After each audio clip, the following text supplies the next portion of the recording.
Good afternoon and welcome back to this session.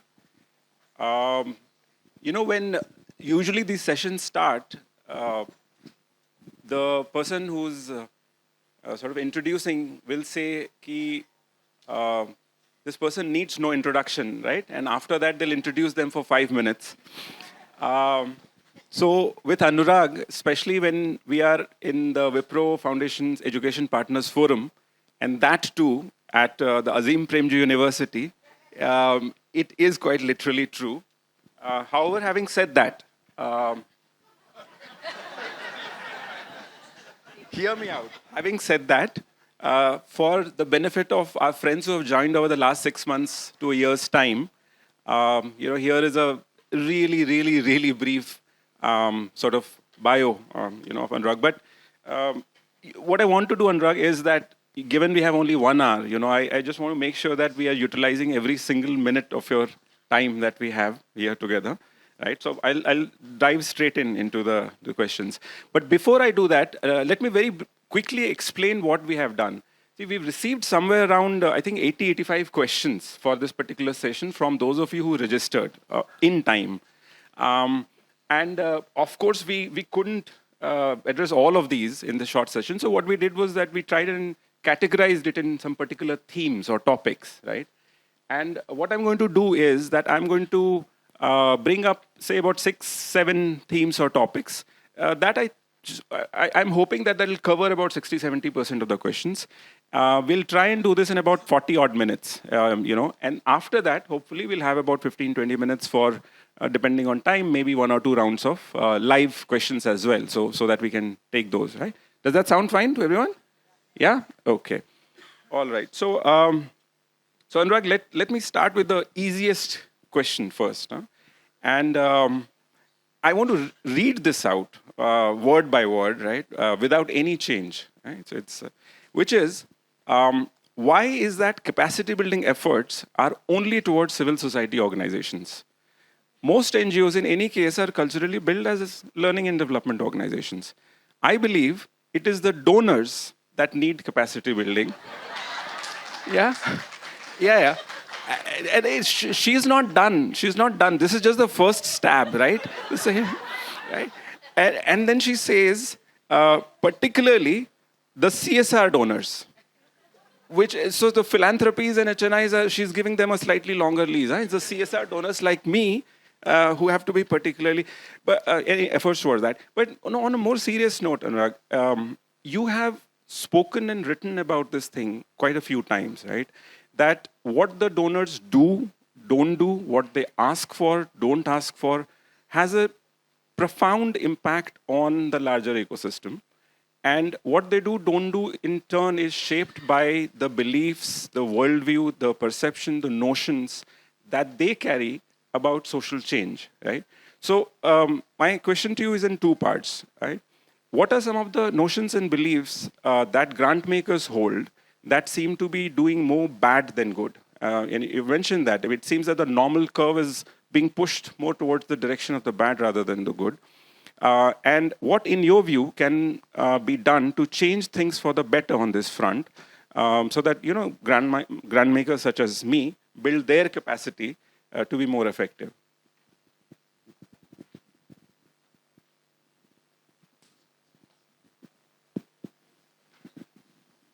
Yeah, good afternoon. Or as we say here in Namaskara in Karnataka. How many people from Karnataka actually? So there are quite a few. Namaskara. Or they say, as they say, Johar. Yeah? Somebody from Jharkhand here? Chhattisgarh, Jharkhand? No. That's right. Okay, wonderful. Okay, so good afternoon. Namaskara, Johar. Chhattisgarh. Okay. Okay, great. So, अरे अब तो डर लग रहा है मेरे को.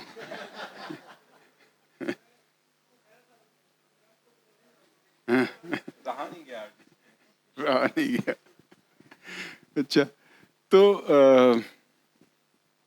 एक तो, I mean, before I respond to Avinash's question, or 2 things. First is that the operative part of that question, the question in the way you asked it, was that why is it that capacity development is not done for CSR donors? The answer to that question is very simple and very brief, because it's an impossible task.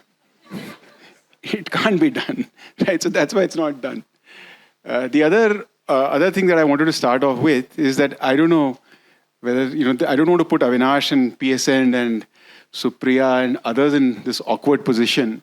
Shubrata is also there, but nevertheless, I'll put them into this awkward. This question is more to Hardy and Sayak Bhai, and I thought Rohit was also here. I don't know, he's not here right now. When was the first Wipro forum held? And there are two people sitting there who were given a red card there because I asked them the question, right? So I will not. Okay, so when was the first Wipro forum held? No, I mean, I've told the answer to two people here already, so they're not going to respond. Huh?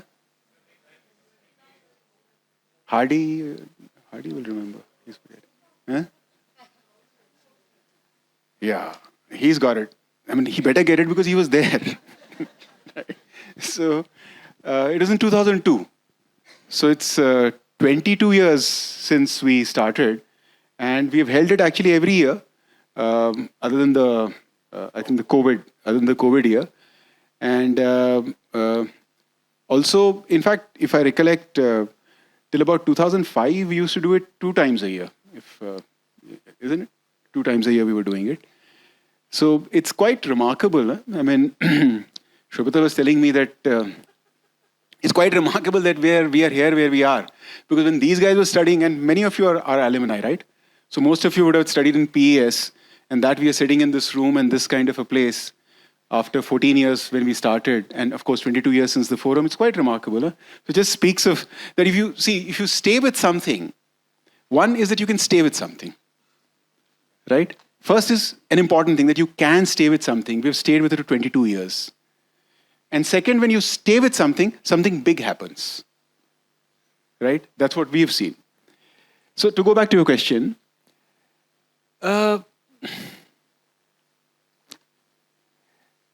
see, I think the first part of it is that there's a fair degree of shift in what are called donors' mindsets and approach over the past 30, 40 odd years.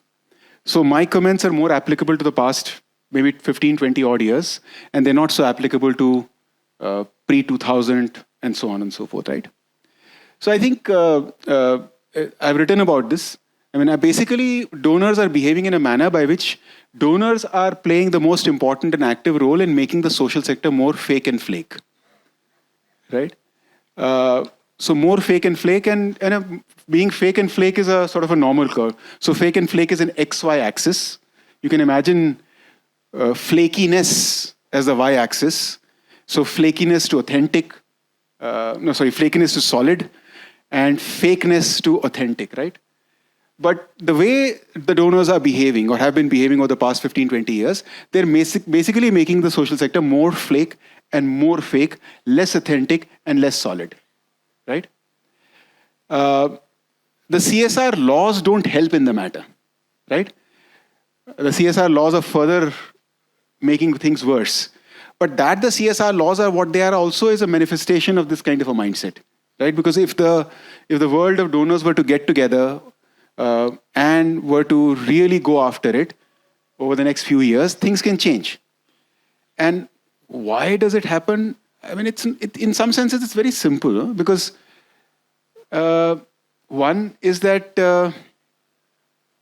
donors, they have made their money in business, whether they are CSR or non-CSR. They think everything works like business. Everything is very simple, right? And that's it. So therefore, if we are giving money, not only are we giving money, but we're also giving gyan. Because then we understand, because if we have been successful in making money, then we're successful how to deal with the world. They don't have the notion that somehow the world is actually far more complex than the world of business. And they come with that mindset, right? And therefore, people like you here, you're getting pushed every day to say, yeah, we can do this, and we can do more, and we can do more. Because they are bothered about what is called scale, right? And I'm mystified by scale. Like, I was like, somebody was telling me something, and some NGO, they claim that they worked with some 25,000 villages. And I was saying, look, we've been working for 25 years. We have not been able to work with 25,000 villages. How on earth are they working with 25,000 villages, right? And how they're working with 25,000 villages is basically they've had 2-hour sessions, 2-hour sessions, right? And that too, a lot of it online, and collected few people in the villages. And now they're saying they're working with 25,000 villages.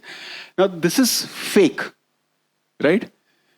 Now, it's not as though those people are bad people, right? They're not bad people. But when they say 25,000 villages, you have 5 more donors coming and queuing up. So the mindset that we have the money and therefore we understand how things work. And how things work is this mechanical model of the world where you can scale up things. I don't think you can scale up things at all in the social sector. I mean, scale is a huge problem. There's nothing called scale in the social sector. Can be, right? Sustainability, that we will do something and it will sustain for a long time. You have to fight for everything every day, right? Every day you have to fight. So this notion that somehow we'll give you some money for 2 years and 3 years or 5 years, and therefore now you'll become sustainable, meaning the work will become sustainable, or you'll become sustainable, that's a totally weird notion. So I think it's a very difficult thing that we are dealing with. Very difficult thing that we're dealing with. It's not as though it's an isolated thing in the social sector. It's also something that we see with public systems. Fortunately, in the world of education, Hardy and Sehag and some others are here. They would remember well that the kind of push that was there toward low-cost private schools 20 years ago, it's slightly less now. Maybe you people have had something to contribute towards it. But this kind of an approach of a mechanistic worldview where things can scale like machines, right? Where there's a misunderstanding about the world that that the complexity of social human processes is just not understood. That's what leads to this kind of stuff, right? So you ask me solution. I don't know what the solution is, I have no idea. Donors have to change. They need to have enlightenment. You guys can fight as much as you can. I don't think you can fight because eventually your subsistence depends on whether you're getting money or not, right? I think that, life is not easy. So why should we believe? There's no point in cribbing. This is the way life is. This is the way the world is. This is the way the donors are. So the question is how much truth you can speak to power, because they have the power. You don't have the power, right? So how much truth can you speak to power? And okay, I'll talk about it later. But I think what you can do is try and speak truth to power, but donors have to change. Right. Well, thanks, Anurag. There are quite a number of points that you've touched on, and we'll come back to it. And I think it's worth sort of unlayering it and getting into the details of some of these points. Right? But before we do that, right, I wanted to speak about a topic which you have been absolutely unapologetic about, a strong, vocal sort of supporter, champion of this thing. And on a personal level, I have seen how on certain things, based on what we have seen on the ground, what the experiences have been, what our CSO partners have been telling us, a few things we have changed, the directions we have changed, and so on and so forth. But I was thinking, what is that one thing, right, where Anurag is unlikely to change his mind ever, right? And it seems to me that one of such things is about the centrality, the criticality of good public systems, whether it is education, whether it is health, or whatever else, right? So, and the centrality of that to the vision of a good society, right? So my question is simple: why, right? And if you can explain that from first principles in really sort of simple terms, as if I was a 5-year-old girl, right?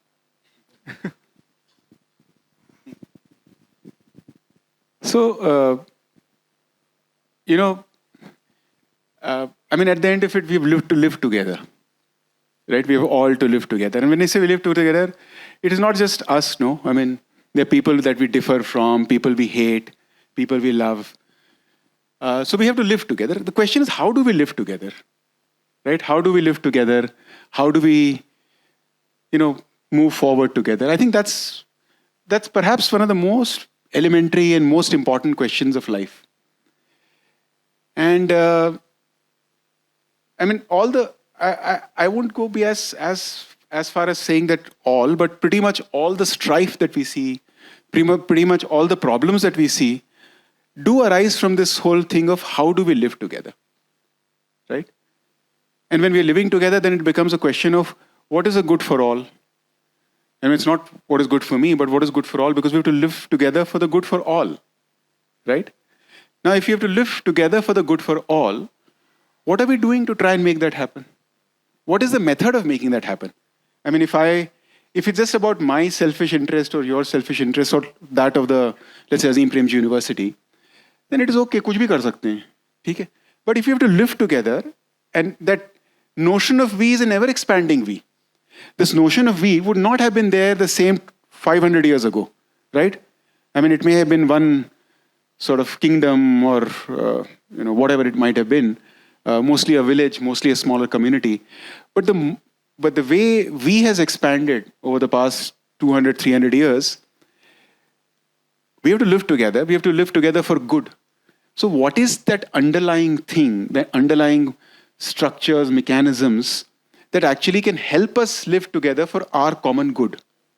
And that's what is called public systems. Now, whether it is education public system, because then the aims of education are derived from that public good that we are living together for, right? Or governance, or for that matter, the public health system, right? So, I mean, while one can go at it from any perspective, one can talk about how economics will lead you to externalities of public systems, and so on and so forth. And of course, they're all valid perspectives to have. But that's the way I think of public systems. Why is public education central? Public education is central because if we have to live together, and live together well and live together for the good, the public education system is the only system, the only thing that is organized towards helping our children develop such that we live together for a common good. So therefore, it is not, unless we decide that we will no longer live together, and we will live in glorious isolation, either families or individuals or small communities, so long as we are willing to live, wanting to live together or forced to live together, whichever it might be, public systems in public education system will remain absolutely critical and central. I think a good example of that, and I'm sure many of us would have noticed here as well, are public spaces, right? And very often we see these as sites for sort of service delivery. So whether it is, a public hospital or whatever. But if you think of public parks or museums and so on and so forth, these are not, I guess, in some ways just for that purpose. These are also sites where people from different segments of the society have open access, and therefore a site where you are actually interacting with others who you would otherwise have never interacted with in some ways, right? So it seems it's sort of the public spaces in some ways are foundational to the existence of society in some ways, or civil society at large, right? Would you sort of broadly agree with that? Or? Yeah, I mean, for sure. I mean, so therefore public spaces, I would keep public spaces, the kind of public spaces Avinash is talking about, much in the same category as public education system. Right. Because that's serving another kind of a public purpose of the we coming together. Right? I mean, when I was a kid, actually Hardy and I have played cricket together many a times, right? So when we would play cricket together, we are playing cricket with, whoever is around in that place, right? But today that is not there. I mean, there are no common places where, or very few common places where people from, let's say my children will play cricket with somebody who doesn't have the same kind of advantage. Right. So, indeed, I mean, public education system is only one part or one facet or one, I mean, we don't think of it very often like that, but the matter of governance, right? That's a public systems issue.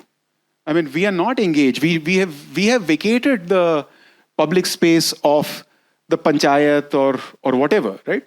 And I'm not saying that we as citizens are to blame on our own, but we have vacated that.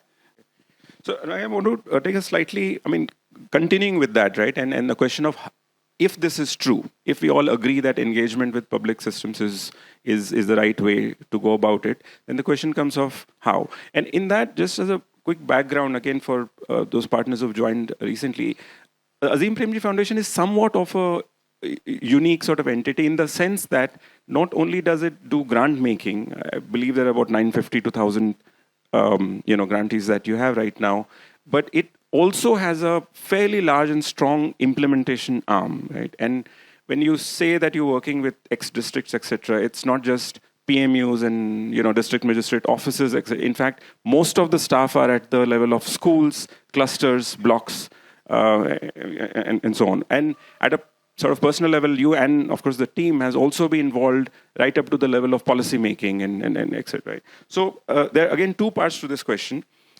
What have been some of the sort of key observations, right? Your key observations of working effectively with the government, right? Especially keeping in mind the size of the organizations here, grassroots, mid to small-sized organizations. When they are working, what key principles should they keep in mind when they want to engage with the public system, especially with the education system? And second, do you think the capacity building approach, which is quite central to the foundation, you invest a lot of time in capacity building of teachers and other government staff members, do you think it really works?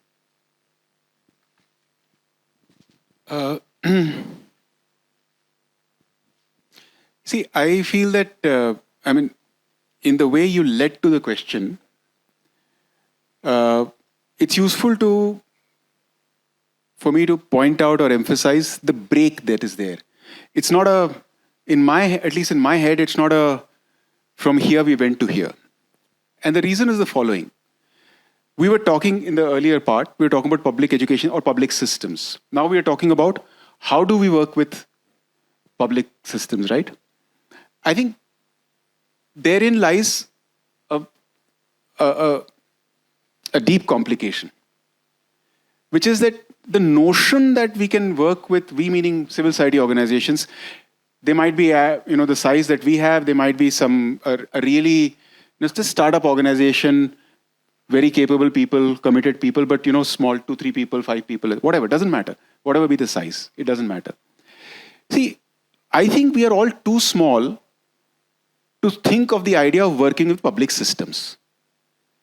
It tends to mislead us when we start framing it by saying that we will work with public systems.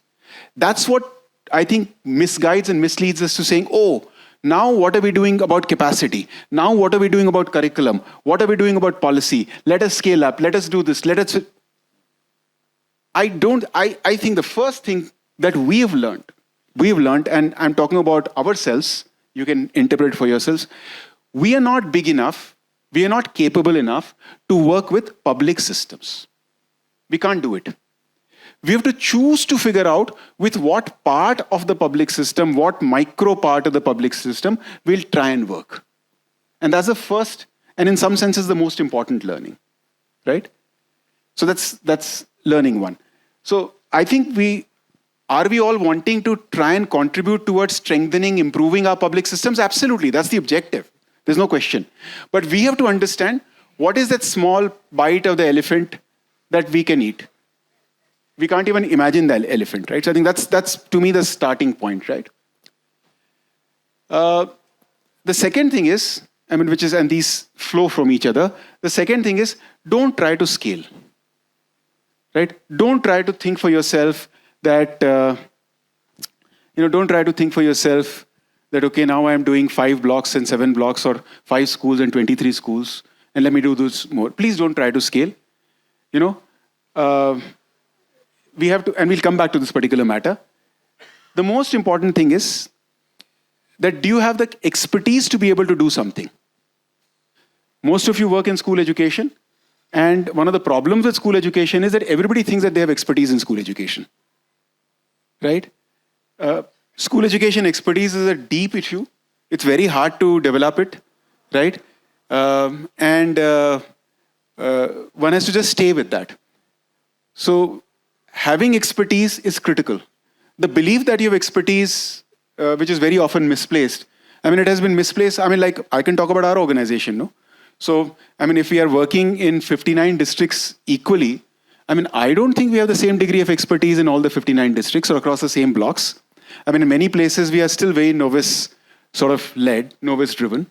right? We won't, I mean, we are very careful when we say that, okay, now let's start working in another block, because we don't think we have the expertise, right? So having the expertise is very, very important. So please, let's not try to, so it's not the public system, it's what micro part of public system. To the temptation or the idea that somehow scaling has to happen is, I think it just misguides, misleads.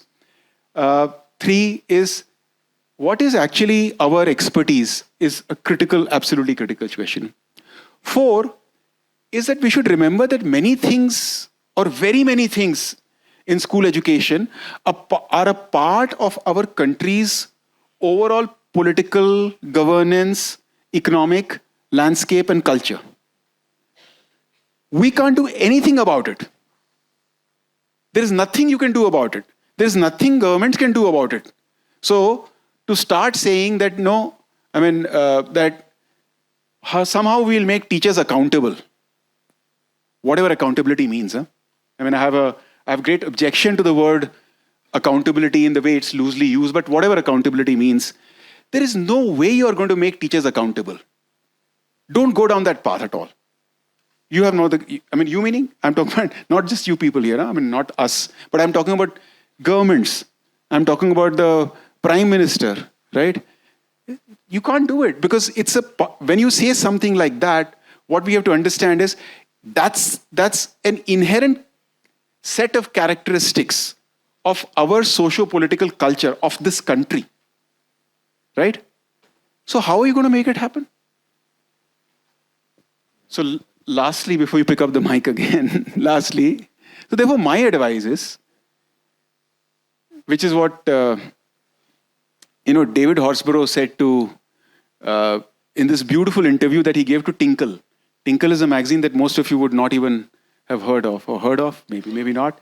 But why did David Horsburgh give an interview to Tinkle, and why did Tinkle ask this question? It's a very great wonder. Tinkle, you won't imagine that Horsburgh will be interviewed by Tinkle, but anyway, he was. And so somebody asked this, the interviewer asked the same question, that, okay, public system, this, that, something, so what are you doing about this? So he said, see, I am a small man. I have got a small school. I will try and do my best for my small school. And then after that, what happens to this world, I don't know. Okay. Yeah. And it's interesting, Anurag, that why he says that today we have Digantar and many Digantars all over the country, which led in some ways to the other thing, because the seed in some ways got planted in that little plot. I have visited that campus, small little huts which he has built with his hand. So that butterfly effect in some ways, right? You really see that happening there. And even though this person says, I'm just going to be here and do my thing, right? Anyway, that leads me to the second question, Rag, and you have referred to this multiple times. So I thought we'll spend a couple of minutes there. This model that that you've been speaking about. Let me call it the rigor authentic model to give it a more positive spin. But could you speak about this model? Because what I think it does is that it brings in the issue of scale, which you have referred to, of impact, right? And other allied issues quite well together, right? So what we have done is just before lunch, we took some 2-3 minutes and actually created this thing for you so that you can refer to it and then explain it in detail. So if you could take, maybe 2-3 minutes and just walk us through, what do you mean when you say authenticity and rigor and these quadrants? Okay. So,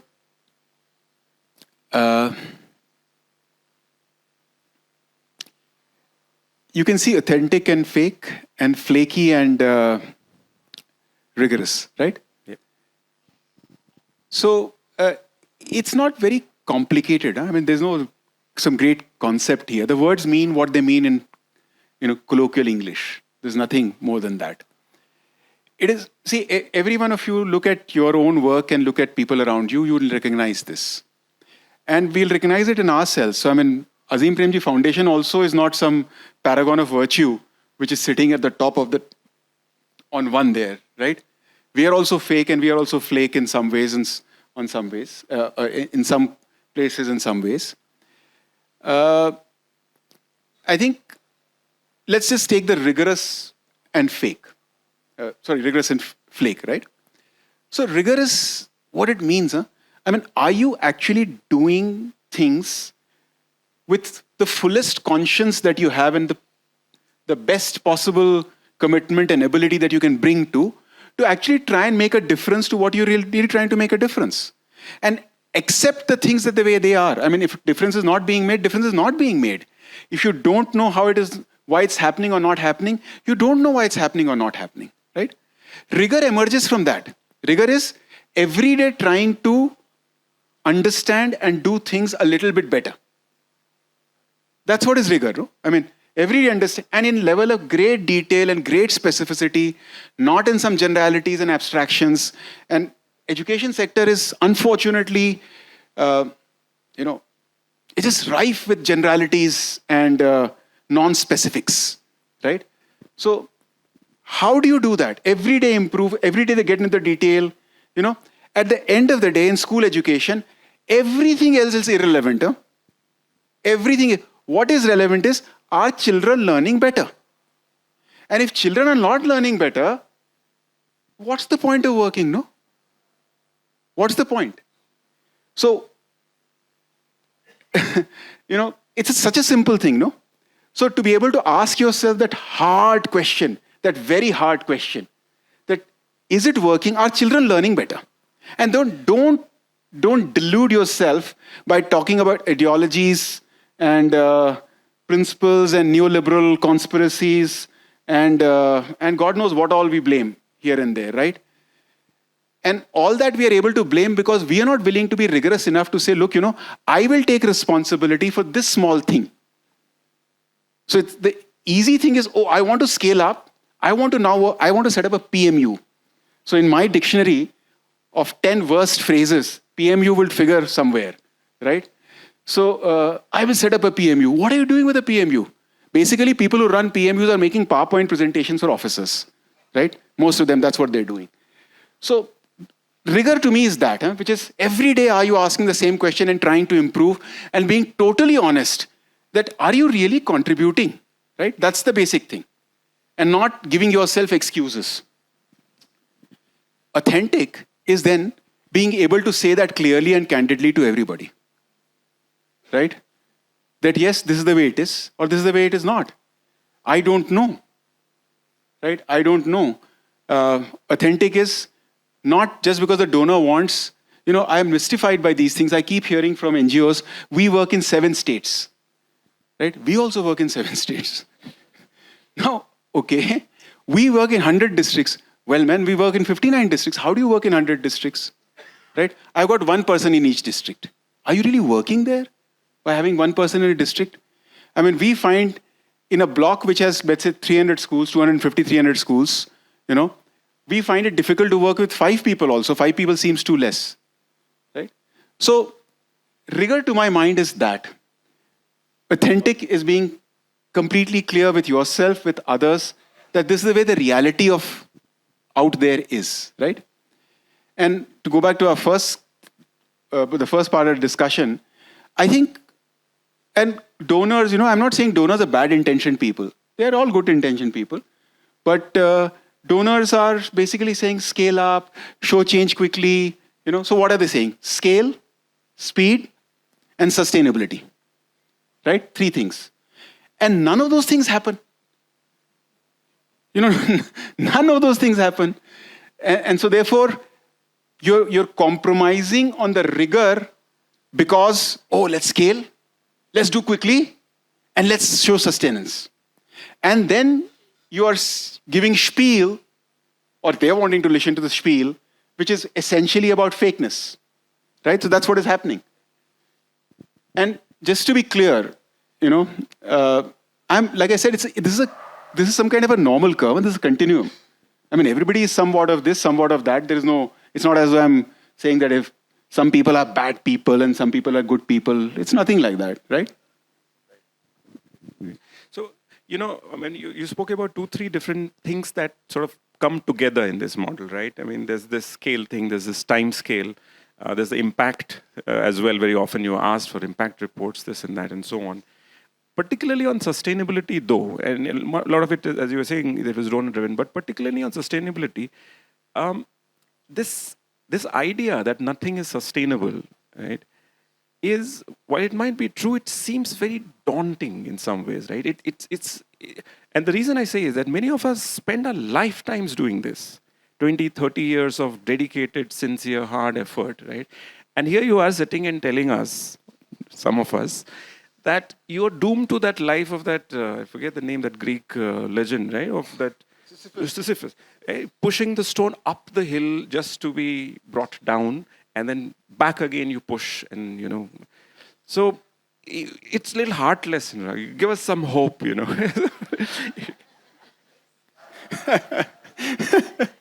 Okay. Okay, we'll talk about it. I must say something. See, I'm horrified by the word impact. I am really horrified by the word impact. Why? Partly because impact has a very aggressive tone. Impact is what? Impact is that of a hammer, right? Impact is not that of education or anything nice and good, right? Impact is a hammer's impact, right? It's a gun's impact, or it's a nuclear bomb's impact, right? It's not. So partly because it's such an aggressive sort of a word, partly also because impact inherently assumes a certain mechanical world. Whatever work we do, it has some effects. Many of those effects are unintended effects. Some of those are intended effects. So, I have learned, we at the foundation, we try to avoid, we get caught in the trap once in a while, but we try to avoid this word impact altogether. Effects, because there are some effects which are intended, some effects that are unintended. On the matter of Sisyphus, Albert Camus, there's a beautiful book called The Myth of Sisyphus. And he ends that essay by saying, you know what he ends the essay by saying? He says, it's one of the most beautiful lines that I've read ever. He says, we must imagine Sisyphus happy. Right? We must imagine. And he's saying something really deep. Right? He's saying something really deep. And what he's saying is that there is great pleasure, there is great happiness in letting, even if it's rolling down, I'm putting it back up again. Right? So, hope is because we must imagine Sisyphus to be happy. Right? I don't think, I think, some of it goes back to this public systems issue. When we start imagining that somehow public systems we are working with, change will happen, that will sustain, we are misleading ourselves. So, my hope, my satisfaction, and like Avinash knows me for all these years now, and he understands well that, every passing month and every passing day, I am even more energized. Right? I'm even more hopeful. I'm even more happy with all this. Why? Because actually, when you work, there is a difference. Even to go back to David Horsbrough, even if the difference is happening to two children, it is okay. Those children are just unbelievable, right? So we start with the notion of public system, some grand change, grand this, grand that, right? I think once you let go of that, then we actually can imagine Sisyphus happy, right? So yeah, and I can tell you, like in the past 22 years now that I've been involved with in some way or the other, and actually much before, from my childhood, things have changed, things have improved. Are they where we want them to be? No, not at all. But aren't things way better than maybe when आप लोगों ने काम शुरू किया था? It is of course way better, right? All kids are in primary schools now. कुछ तो हो रहा है, खाना मिलता है बच्चों को, right?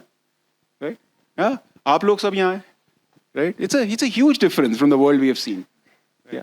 It's also interesting that in the sort of general imagination, I belong to this North Bihar village originally, और वहाँ पे वो Wednesday के हाट जो है ना, वो पिछले 100 साल से शायद वो लग रहे हैं. और कोई ये नहीं पूछता कि यार ये सोसाइटी में मार्केट का क्या स्पेस है, या ये सरकारी ऑफिसेज क्यों यहाँ हमेशा के लिए रहती हैं, लेकिन सिविल सोसाइटी जैसे आता है तो आप 3 साल से ज़्यादा यहाँ क्यों काम कर रहे हो. The fact that it is an integral part of society at large, right, is not something that we consciously think of, right? बिल्कुल सही बात है. मतलब that's just, I mean, it's a completely puzzling thing. No, it's totally weird thing. You know, I mean, it's like asking Wipro, why don't you shut shop and go away? Right? What will Wipro's owners, like people like us, say? Because we own most of Wipro, right? What will they? क्या बोल रहे हो भाई? Why are you closing shop and going away? ठीक है. So great. So we have, I think we'll have time for probably a couple of rounds of questions, if you promise to keep it sharp and to the point. Otherwise, we may have to wrap it up with one round. There are mics all around, I suppose. Sorry. I call out if I know the names, by otherwise I'll just do a description. So let's. So we'll take 3 questions at a time. Is that fine? 3 to 4 questions at a time, and then so Arjun, maybe you can give him one. The gentleman there, yeah. And we'll have a couple here, yeah. Yeah, please. First of all, thank you for your speech. It's really, really, touching. So, you have, spoke many things about donor's perspective. And donor, many times, pressurize us for convergence. I would like to hear from you about convergence. Okay, so Arjun, do you want to go? Hi, I'm Arjun from Assam. A quick question for you. So I'm just imagining a kind of a vicious cycle. There's a current funding system that forces CSOs to kind of speak the scale language, force them towards fakiness and flakiness. So then, anyway, I can see the happy Sisyphus. I am one, but still, I want to ask the question just for articulation: what, why, how of this CSO? Should they seek their own funds? How to raise those funds? What are the causes? Especially also in the centrality of the public systems, which I also believe in, but in the tripartite balance. Anyway, that's my question. I can, as concise as I can make it for now. So he's asking the why of not just the fact that he's happy, but why or how should that person be happy, right? So that's sorry. Yeah, we'll have one here. So thank you. I literally had tears many a times when you were sharing, because it's a big struggle for people who want to stick to being authentic and being rigorous. But we are always questioned, like you said, every day it's a question.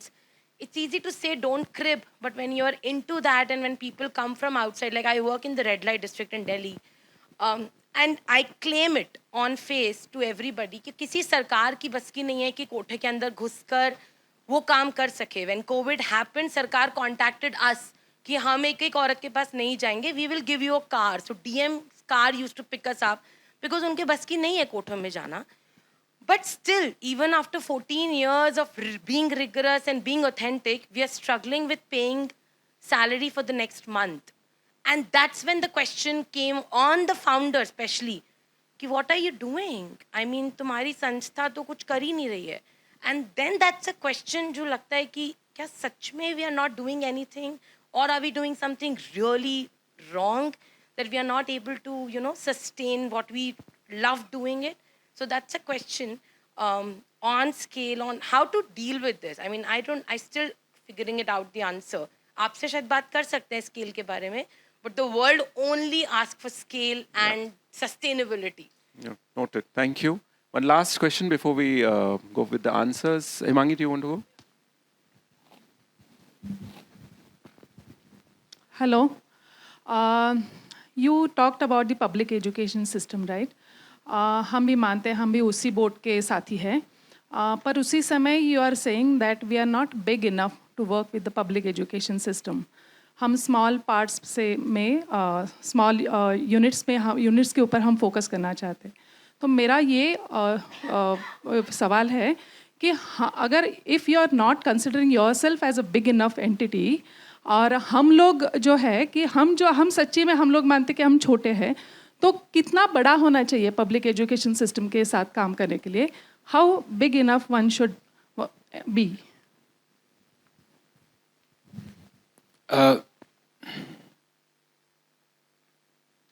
You'll have to remind me the questions. I'll Maybe come. we'll go I will go okay, this way. Right, ठीक है? sure, yeah. पता नहीं मुझे मालूम नहीं है. I don't know the answer. Right? और उसका मेरे लिए ना उस सवाल का जवाब मैं सोचता भी नहीं हूँ क्योंकि उस जवाब का मेरे लिए कोई मतलब नहीं है. मैं जैसा हूँ, हम जैसे हैं, आप जैसे हैं, जो कर सकते हैं करेंगे. That's the basic point I'm making. I mean, just because I start believing, let's say I have a theoretical model that I have to have all this and therefore that is the size and scale or whatever by which I'll be able to work the, whatever I call the public system, right? Is it going to happen? No, I don't think it's going to happen. I can do whatever I can do today.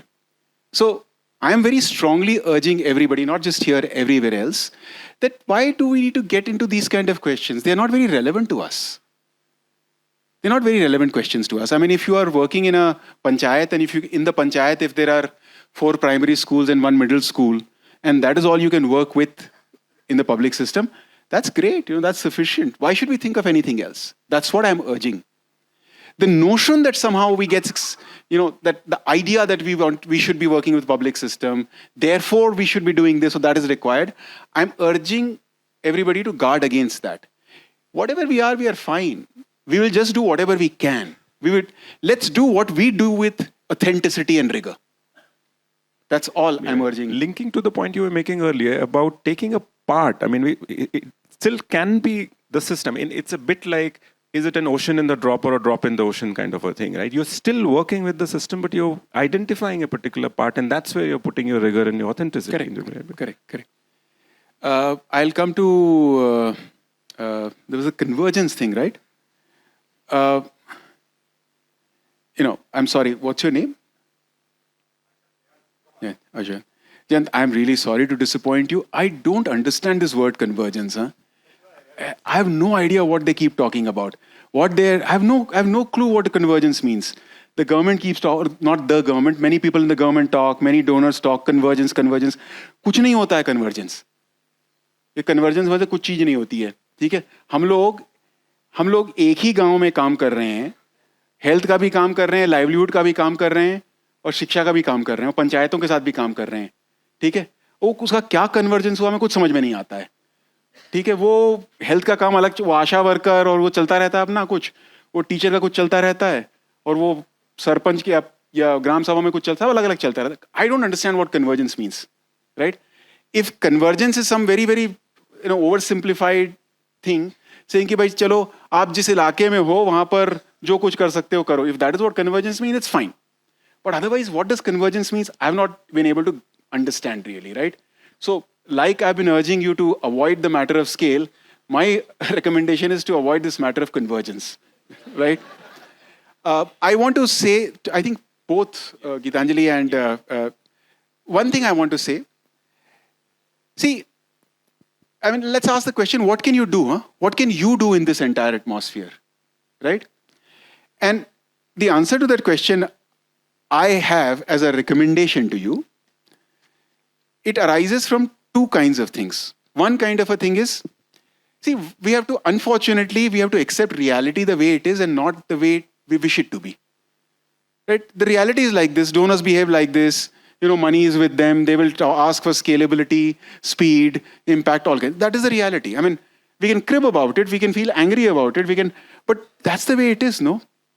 No, nothing is going to appear, there's no Messiah. I mean, Batman is not going to rise in Gotham and save us. It is not going to happen, right? So let's accept, there's no point. I mean, in the evenings between friends, we can crib, here we can crib about it, but the world is like, let's accept it. I think that makes a lot of difference. So let's accept this is the way that these things are. Point 1. Then the question is, what is it that we can do? I feel if all of you, everybody who's in your position, if you can do some small things, some degree, some small things that matter. What do I mean by small things? And it might seem trivial, but in the accumulation of all this is what matters. If a donor asks you something that is inauthentic, say so, no? Say so.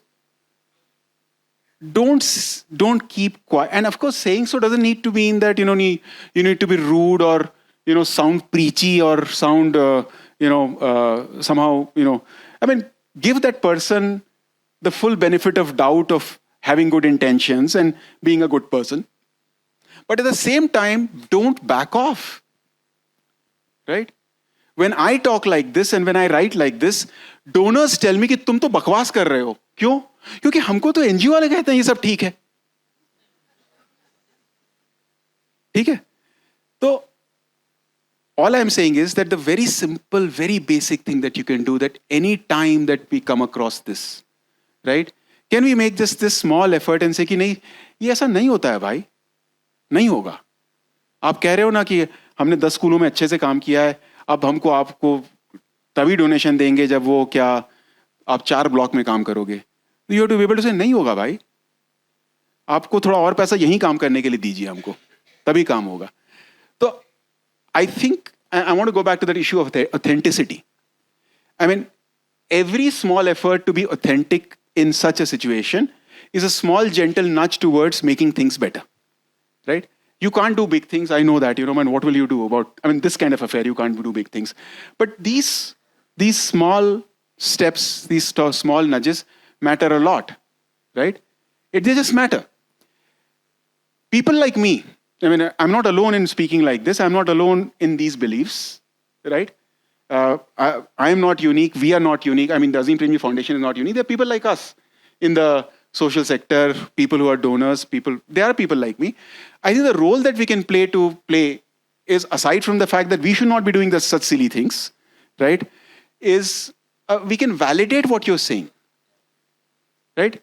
We can, that's what I have found that, when I meet people, when I talk to people, when some discussion like this happens, I'm not giving any new insight to anybody. Is there anything I have said in the past 1 hour that you didn't know? Nothing. I have said nothing that you did not know. You knew everything, know everything. The only thing is, I am also saying the same thing. Right? I'm just validating what you feel, what you believe, what you have understood, what you experienced. Correct? Yeah, thank you. I think we'll have time for just a couple more. Just a quick scan. Okay, so we'll just take one from here and one. I'm so sorry, but we'll have to do it a little later. From gentlemen, there's somebody back, if it's possible. Sorry. There's somebody in this room. There are many people in this room, but somebody in this room, and her partner came to me 10 years ago. For some reason, somehow we got introduced. And the first thing I told the guy was, please don't try to scale. You will destroy everything that you have built, right? And my happiness is that he's not tried. Meaning he and his team have not tried to scale. And therefore, they continue to do really good work. Okay, do you want to go ahead? Actually, I want to know that sometimes that disturbs me also. Why the government is not doing what is required for, say, promotion of quality education, and education is no more, that priority. So it's going as if it has been going on many years come and these things will continue. So some kind of breakthrough is required. Na? So why the government is not doing that, and we, the civil society organizations, are trying or thinking or getting disturbed also, because the things are not that should be progress, but not progressing in the actually ground level. So the children are shifting to the private school and all these trends are taking place. This is one. Then second one is we'll have to stay with one. Sorry, Yeah, my name is R.K. Paul. I am from Arunachal Pradesh. So my question is, most of the philanthropies and CSRs who support civil society bodies in different parts of the country, I would ask if they can design their supporting patterns based on the contextual challenges. Because in Northeast, most of the funding agencies or corporates which are based in Mumbai or Bangalore, they are applying the same thing which they are applying to any other grassroots organizations in other parts Thank of you. India. So Thank this is a challenge. Yeah, we'll go ahead and because we're Just short two? of it. Okay, all right. Yeah, I mean, I completely agree. I mean, it's not, I mean, that's not true only of Arunachal Pradesh. I mean, one should look at what's going on in, you know, in Simdega in Jharkhand or in Chautan in Rajasthan or wherever. I mean, in Mori in Uttarakhand, and we should figure out what needs to be done there, and their frameworks or their methods or their expectations, right, should be set on the basis of what is there, right? I mean, so what can be done in the slums in Bangalore can't be done in the slums in Patna, for that matter, right? Or vice versa. So I completely agree, but you know, it's like many other things that we're talking about, which is it is a so slow process, hopefully, by which we'll have to work with them, we'll work together to make them to understand this entire thing, right? To your question, see, I agree with you, I don't agree with you both, which is that I don't think I don't think it is as though the government has done nothing to the public education system. I don't think that's an entirely accurate or fair picture of the world, right? The government has done a lot. The governments have done a lot over the past 30, 40 years for public education. There are many kinds of things that have improved. Has it improved to the extent that we want? Has it improved for all children? Has it improved for the most disadvantaged? Certainly not as much as we want, you know, but things have improved, and there are very many good intentioned, genuinely committed, highly dedicated, competent people inside the public system. Many of them you must be knowing and dealing with, right? We just live in a complex world, and public education is one of the most complex things in a complex world. So I think it's just the nature of what we are dealing with, unfortunately, right? Yeah. All right. Okay. Thank you, Anurag. So we will have to wrap up now, but before we let you go, I have a more of on a more personal note question, which is that see, you maintain a sort of what for many of us would be a punishing schedule, right? I mean, you respond to email at like 4:35 in the AM and continue to do that, and travel. I believe you about 150 days in a year, right, and so on. And yet, one of the things that of the many things that I think you've done consistently is to write. Right? Almost every fortnight, religiously, there is a column in Mint, and of course now I believe they've started appearing many publications as well. So, 2-3 related questions there point to that. One is why? Why do you write?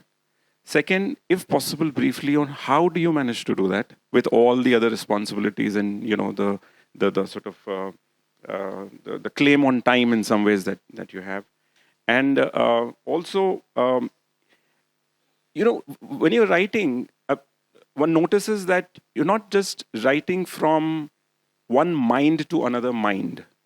You're also writing from your heart to another heart, in the sense that you often talk about emotions, about trust, about love, about care, along with, of course, the numbers, the data, the research, large-scale studies, and so on and so forth, right?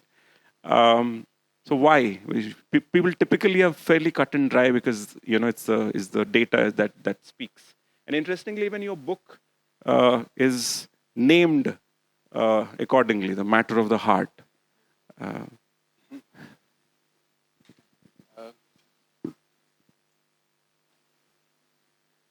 When I started writing, actually, I don't know why I started writing. You know, I just started writing because, I mean, it's just the way it worked out was that this guy, Mint was a new newspaper, and this guy knew me from his earlier stint, and he had earlier asked me to write a one-off piece for. He was the Business Today editor, so he had asked me to write one-off pieces like that. When he moved to the Mint, then he said, "Will you write a column?" So I had never thought about it. This was in 2010. So I said, okay. So he said, will you write every week? So a week sounded too onerous. So I said, okay, let me try a fortnight, right? So I said, okay, I'll try a fortnight. And then I started writing. And then what it led to, which is second part of your question, is that I'm a very, some of you have worked with me for years, right? So I'm a very obsessively organized person. So once I got into it, I somehow organize my life and my schedule such that, you know, I had the time, and it's not just the time, it's the organizing of the mind, right? Somehow I organized my mind to figure out ways by which I could write. So I organized my time and I organized my mind to try and figure out how I could write. And I mean, for example, organizing the mind really means that the 150 days that I'm traveling that you talked about, it's a little bit like a journalist or a movie maker who's sort of picking up, things all the time, right? All the time, that this is happening, that is happening, this is just incredible, and I just keep noting it in my head, right? And some of the stuff I have a file for the past 14 years. Some stuff I note. It's not a very elaborate file, but I keep noting. So that's the way I've organized my time. I've organized my mind, and that's how I'm able to write what I do. The last part of the question. A matter of the heart. See, I think there are three things. One is this, that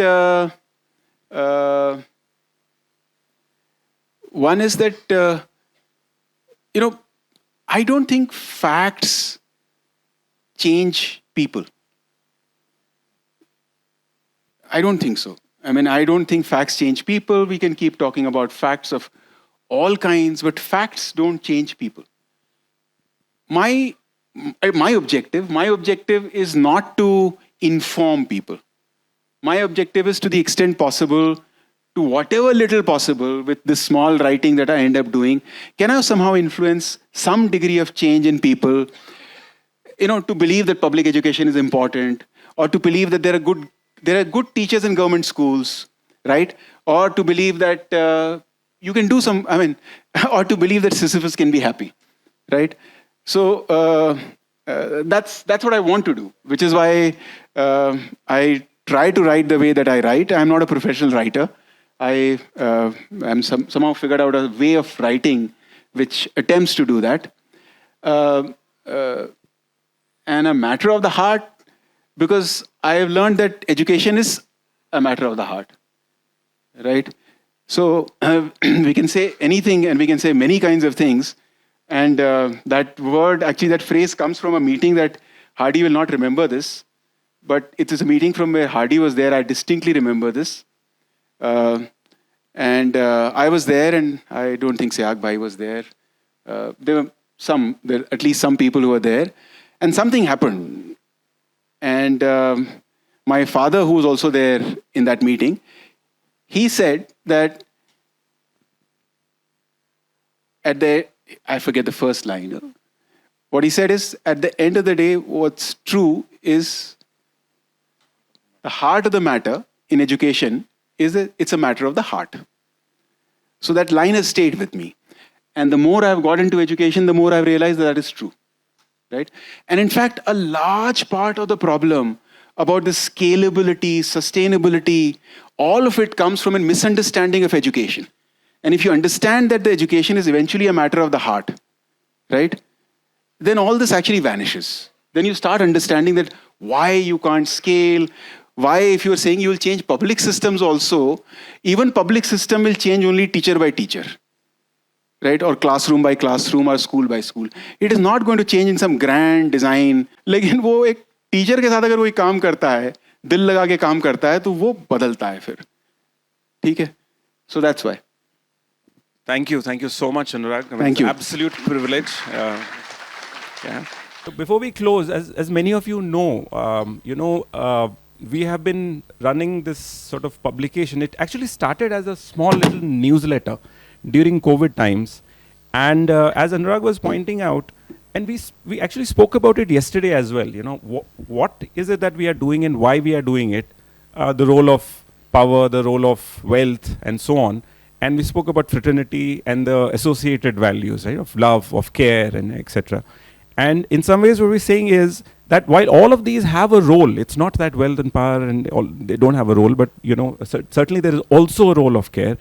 It seems to us that in some ways, writing, right, is also can be an act of love. And what I mean by that is that most of us are working at grassroots level, right? At the level of the child and teacher and so on, right? And very often when it comes to writing and sharing it with others, एक ऐसी समझ बन गई है, सोच बन गई है कि ये NGO वाले क्या लिखेंगे? It's some supposed to happen in the academic world and in big huge journals and so on and so forth. So both of it came together during the COVID times, and we said, you know what, we need something which creates a platform for civil society organizations, by civil society organizations, and yet maintains a certain rigor and standard, right? So it started with that little thought. And with the help and support of our partners, that became eventually a monthly sort of journal. And now I believe we have completed about 4 volumes, which means around 40, 45 plus issues, right, that we have gone through. And we're sort of taking this opportunity that based on the feedback that we received from many of you, we have now moved online, which allows for greater access. Yesterday I was having a conversation, right, that in different formats and so on and so forth.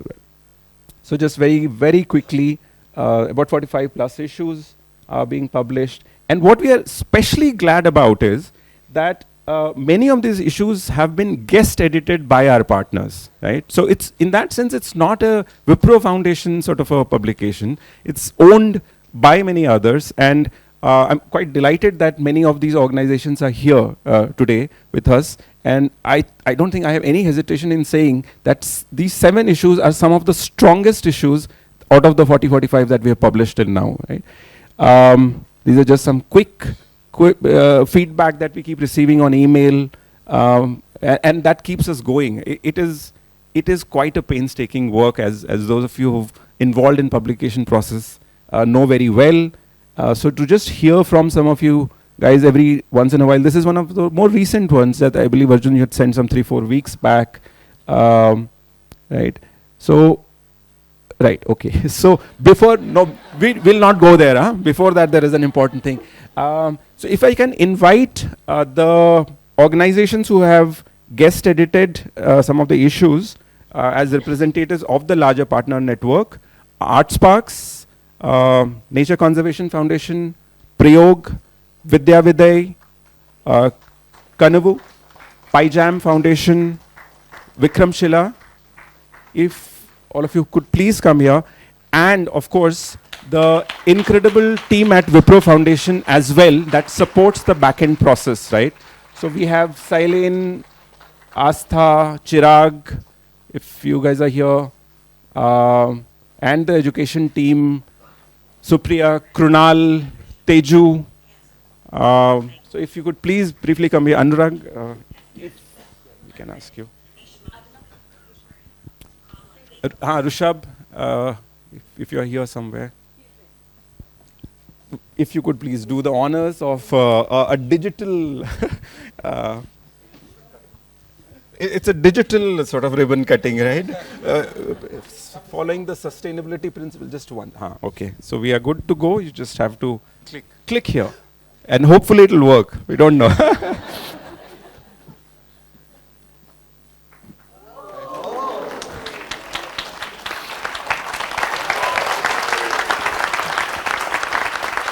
All right.